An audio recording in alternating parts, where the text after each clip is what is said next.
screen recording, lighting's on, audio, camera. Hey guys, what's up? It's your boy Stu, and due to popular demand, I'm doing a video editing tutorial. This is going to form part of a new series I'm calling Stutorials. In today's video for beginners, we're going to be going over what software I use to edit, how to edit those clips, how to add music, how to add transitions and text, how to do slow motion and time lapses, and then finally how to export your video for online. So let's get started. So the software I use is Adobe Premiere Pro CC 2018. You can get this off the website and it works on sort of a monthly subscription basis. When you open Adobe, you're greeted with this screen. This is going to show you all your previous projects. So we're going to go ahead and click on New Project. Over here you can title the project. I'm going to call it Tutorial 1. Here you can choose where you want to save it. All these settings you leave exactly the same. You don't have to change a thing. Or you have to go down here and click OK. So when Adobe opens, you're greeted with this complicated looking screen, but don't stress, everything is going to make sense very soon. Something I want you to keep in mind with Adobe is that there are multiple ways to do the same thing. A good example of this is importing your footage. So let's go ahead and do that. We're going to go to File, Import, or you can double click and import. You can right click and import. Or you can drag and drop to import. The way you import video and audio is exactly the same, so if you want to add songs into your project, just go ahead and drag it right in. This little square at the bottom over here is where you're going to see all your project files, all the video clips that you have. I've chosen a couple clips over here from a previous video I did. If you want to view these clips, you can either hover your mouse over and drag it to the right, and this is going to play back the clips, or you can double click and poof, it's going to show up in this block over here. So you see, slowly but surely these blocks are going to start making sense. Here is a preview window. Here you can go ahead and click play, and then this is going to play the video that you've got.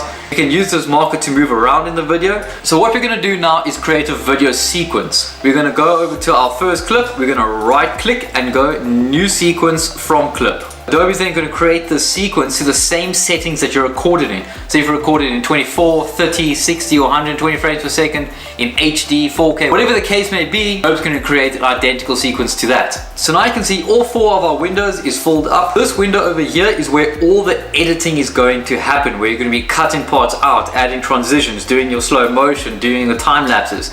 And then this window over here is where you're going to see all the effects applied. So if you look at this window over here, this pane will then fit your footage to however big you want it. Normally I just keep it on fit. If you go over here, this is your playback resolution.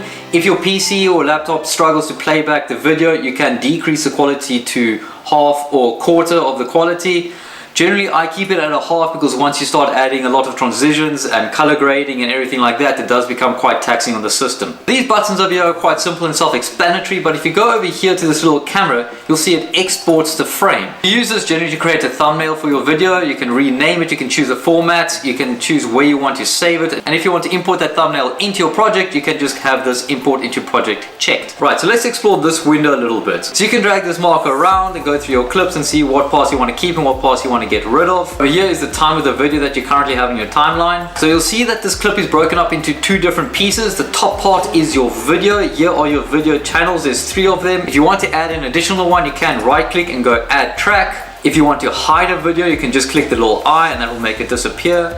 And down at the bottom over here you have your audio track. So this is the audio from the video. If you're going to be adding music to your video, you'll be putting it in here. If you want to mute the music or the audio, you just click the mute track over there. So let's move over to this pane over here. Very important. These are all your tools that you're going to be using. The one that's highlighted over here is your selection tool. You can enable that by clicking V on your keyboard. Over here is your razor tool, and you can activate it by clicking C on your keyboard. These are going to be the tools that you're going to be using the most in editing. If you want to see other shortcuts, we can just go to Edit, Keyboard Shortcuts, and then this is going to pop up. These are all the shortcuts that Adobe has built into it. You can go through them and see which ones are more useful to you. You can also remap them and edit them to the way you want. Very useful, I highly recommend it. If you want to zoom into your clip, you can just hold down Alt and use your mouse wheel to scroll in and scroll out. That way you can get a clearer view of what's happening. If you want to increase the height of your video channel, hover your mouse over the channel over here, hold on Alt and scroll with your mouse, and then you can also see the video over there. So let's go ahead and edit this clip. I'm going to use this marker over here and drag it to where I want the video to start, right about there. I'm going to click C on my keyboard to activate my razor tool.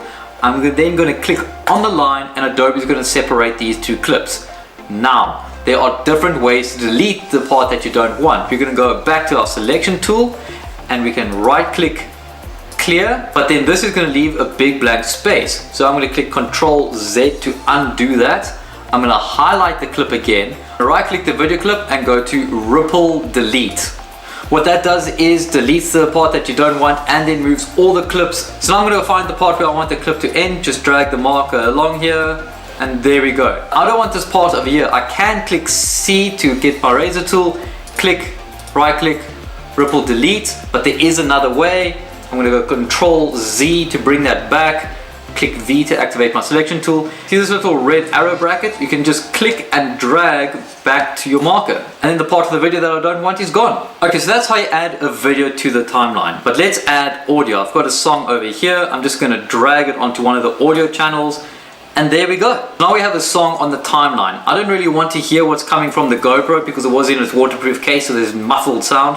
So I'm going to go ahead and mute that and keep these audio levels as they are. If a song is too loud or too soft, you can right click on it, go audio gain, set gain to, and then you can click and drag it up if you want it louder, or drag it to the left if you want it softer. Let's add another clip onto the timeline. I'm going to click and drag and it's going to snap onto my previous clip. Now you can see my mark is at the beginning of my sequence because I added the music. If I want to jump to the next clip, I can just click the up arrow. If I want to go back, I can just click the down arrow. So let's find the part of the video that I want to keep, about over here. I'm going to click C to cut it over there, right click on the part that I don't want, go ripple delete, and then I'm only going to keep about 2 seconds of this or so, so about over there, and then I can go ahead and clear. I'm going to add another clip and snap it onto the previous one. I'm going to go through and see which parts I want to keep. Into the kayak, that's quite cool, I'm going to keep that. Right click, ripple delete. So right over here where it hits the water, I want to put that in slow motion. As you can see, moving this marker isn't exactly precise. So if you go back down to your keyboard, you can use the left and the right arrows to move frames. So I'm using the left arrow now to go back. I'm using the right arrow to go forward. So I want to keep just a little bit of that. I'm going to click C, ripple delete, and now I'm going to go to the right and find just where it touches the water, right about there. I'm going to zoom in by holding Alt and the mouse wheel to get a bit more precise. I'm going to cut over there. So I'm going to use the right arrow to scrub through the video and see which parts I want to keep in slow motion. Till about there is good. I'm going to make another cut in the clip. I'm going to right click on the clip that I want in slow motion. I'm going to go to speed duration, and now I can adjust the speed of that clip. I was recording in 60 frames per second over here, so I can slow that down to about 40%. If you're recording in 120 frames per second, you can slow down to about 20%. And if you're recording in 30 frames per second, you can slow down to about 70-80%. If you slow it down a bit too much, it does become a bit jittery and laggy. Don't worry about reverse speed or audio pitch. The main thing you want to click is this ripple edit. So the same as the ripple delete affects all the clips in front of it, this ripple edit will also affect all the clips in front of it. So I'm going to go ahead and click OK. And I can see that that clip got longer because it's slowed down. So let's go ahead and watch that back. I'm going to hit spacebar on my keyboard to play.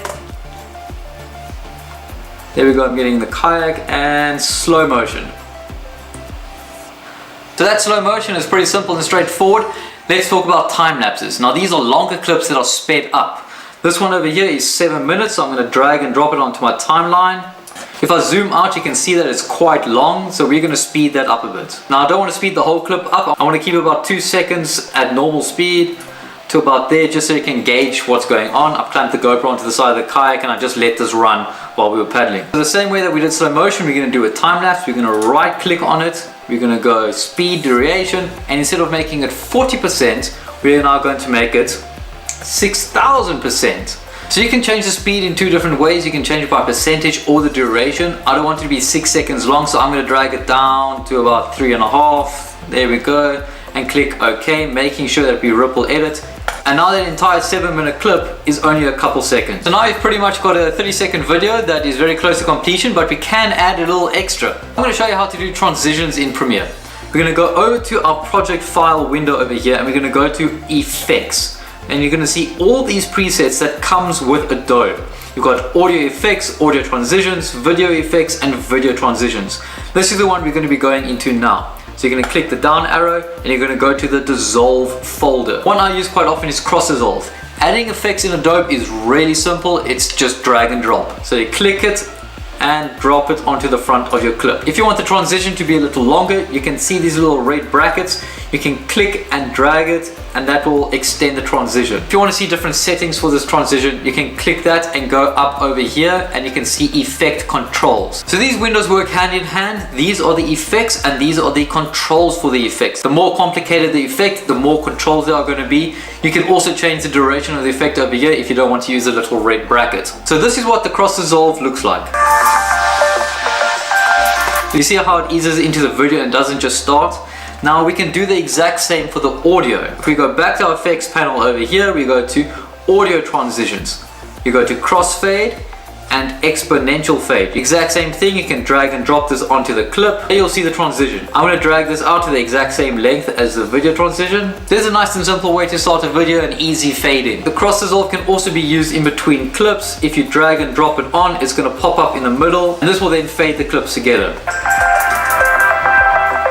There are a ton of transitions to go through. The best advice I can give you is to just play around and add them onto random videos that you have and just see how they all work. Great, so now your video is pretty much done. But let's say you want to add text in the beginning or give it a title. Let's do that. You move your marker to wherever you want the text. In this case, I'm going to have it in the beginning. We're going to go over to our tool panel over here. We're going to go down to T for the type tool. You're going to click that and then you're just going to click anywhere on the screen. And we are going to call this river rafting. So you'll see in your effects control over here that this little panel has come up at the bottom for text. Over here you can change it to whatever font you want. Here you can adjust the size, you can center it, you can change the kerning, you can add stroke, a shadow. There's a whole bunch for you to play with. But so now you want a dead center, we're going to go up over here. And now these are the different layouts that Adobe has. 99% of the time we are going to be working with editing, but for this we're going to be going over to the effects tab.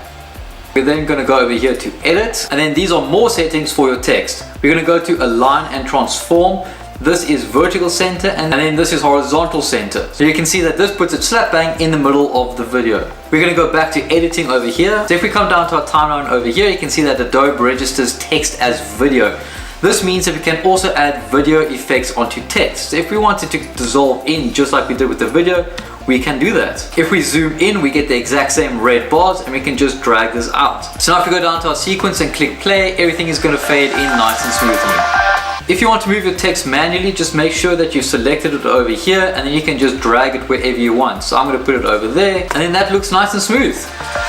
If you click your selection tool and select a video, you'll also see that the effect controls comes up with a whole bunch of other options. Here you can change scale, the position, the rotation, and a whole bunch of other things. So that's pretty much our video done. I'm going to show you now how to export it. Make sure that you've selected your sequence window. Now exporting a video in Premiere isn't exactly the same as file save, but it is damn close. So we're going to go to File, Export, Media. So then this really complicated looking window pops up, but it is actually quite simple. You don't really have to worry about anything over here. On the right hand side of here, you're going to make sure that the format is H.264. So Adobe has made this part really easy. They've added presets. So we can go over here to this drop down menu. We can scroll all the way down to YouTube 1080p HD. So if we go down here to our output name, you can click that and I'm going to call this river rafting. Export video, export audio. These are just all the settings. You don't have to worry about these tabs over here or anything in these windows. It looks all complicated, but this YouTube preset sets everything to make it nice and easy for you. I can go ahead and click use maximum render quality and then go ahead and click export, and then Adobe is going to render everything and start exporting your video. And it's that simple. Now I want you to keep in mind, I've shown you the absolute basics you need in order to edit your very first video. If you enjoyed the tutorial, please let me know. Tell me what else you want to learn. I'll be doing a bunch more videos on color grading and transitions and all sorts of other stuff, so please let me know down in the comments below what you want to learn. Thank you so much for watching and I'll see you in the next one. Bye, cheers. Have a great time.